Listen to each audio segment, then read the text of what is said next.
একসঙ্গে কাজ করেছি এরকম অনেক সদস্য এখন নেই। আসলে আমরা এখানে হৃদয় আমাদের ভারাক্রান্ত। আমি এই পুলিশে আজ 23 বছর একসাথে কাজ করেছি। কিছুদিন আগেও আমার থানায় ছিল, সে আজকে নেই। আসলে আমাদের পুরো পরিবার, আমার পুরো পুলিশ সদস্য, আমরা সত্যিকারের ট্রমাটাইজড। তার ভিতরে আমরা আসলে জনগণের প্রয়োজনেই কাজ করি। আমাদের ব্যর্থতা অনেক সময় আমরা জনগণকে বোঝাইতে পারি না। আজকেও ফিরে আসা কিন্তু জনগণের জন্যই। জনগণ প্রয়োজন বোধ করছে যে পুলিশ না থাকলে কি হচ্ছে, সেই প্রয়োজনেই ফিরে আসা।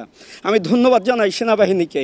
সত্যিকারে তারা বিশেষ করে তেজগাঁ এলাকায় বিগত দিনে এবং ঠিক যখন সারা বাংলাদেশে জ্বালাও পোড়া হচ্ছিল, তারা একেবারে কোনো একটা স্বর্গীয় দূত হিসেবে এই থানার গেটে দাঁড়িয়ে তারা আমাদের রক্ষা করছে।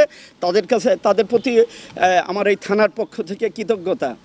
আর আমরা আসলে সত্যিকারের স্বল্প পরিসরে, যেহেতু আমরা সবসময় কমান্ডে কাজ করি, একটা চেন অফ কমান্ড কাজ করে, আমরা এর আগেও যা করছি অর্ডারে করছি, আজকেও অর্ডার করেছে, তাই আমি থানায় চলে আসছি।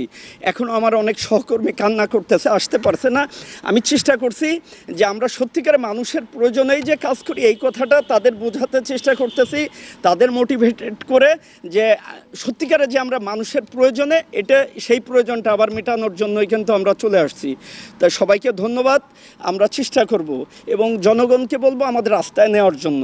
আর অনেক সময় বুঝে না মেসেজটা, আমরা যেটা বোঝাইতে চাই আসলে আমাদের ব্যর্থতা, এখন আমরা মানুষের রাস্তায় যেতে পারিনি, এটা আমাদের ব্যর্থতা।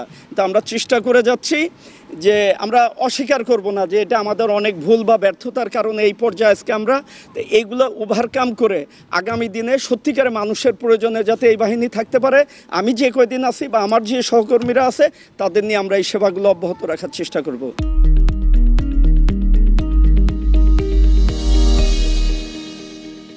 এখন দেখেন এটা প্রসেসটা এটা এখনও অনগোয়িং প্রসেস। এখনও সব লোকজন আসে নাই। আমাদের অনেককে খবর দিয়েছি, প্রায় এখানে আমাদের 30-40 জন পুলিশ অফিসার সহ ফোর্সরা এসেছে, আরও লোকজন আসছেন অন দ্য ওয়ে। তো যার কারণে আশা করছি যে আমরা দুপুর নাগাদ আমাদের অধিকাংশ অফিসার ফোর্স এখানে চলে আসবেন এবং কার্যক্রম কিন্তু সকাল 8টা থেকে আমাদের চলছে, কোথাও কোনো সমস্যা নাই। এখন সেই ভীতির জায়গাটা থেকে আমরা বেরিয়ে আসতে পেরেছি আমি মনে করি। হ্যাঁ, আমার তেজগাঁ ডিভিশনে আপনারা জানেন মোট 6টি থানা। তো 3টি থানায় আজকে আমরা কার্যক্রম শুরু করতে পেরেছি। আর বাকি যে 3টি থানা আছে, ইভেন অ্যালং উইথ আমার যে অফিসটা, সেটা একদম কিছুই নাই সেখানে কোনো অফিস করার মতো কোনো পরিস্থিতি নাই। আমরা আমাদের ঊর্ধ্বতন কর্তৃপক্ষের সাথে কথা বলে এই অফিসটা কোথায় করা যায় সেটা নিয়ে কথা বলবো। 3টি থানায় আজকে অপারেশনাল কাজ, সকল পুলিশিং কাজ আমরা শুরু করতে পেরেছি।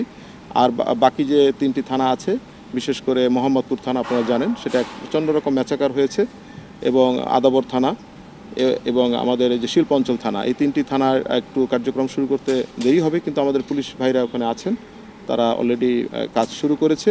কিন্তু জনগণের জন্য উন্মুক্ত হওয়ার জন্য একটু সময় লাগবে, আমরা এটা নিয়ে কাজ করছি।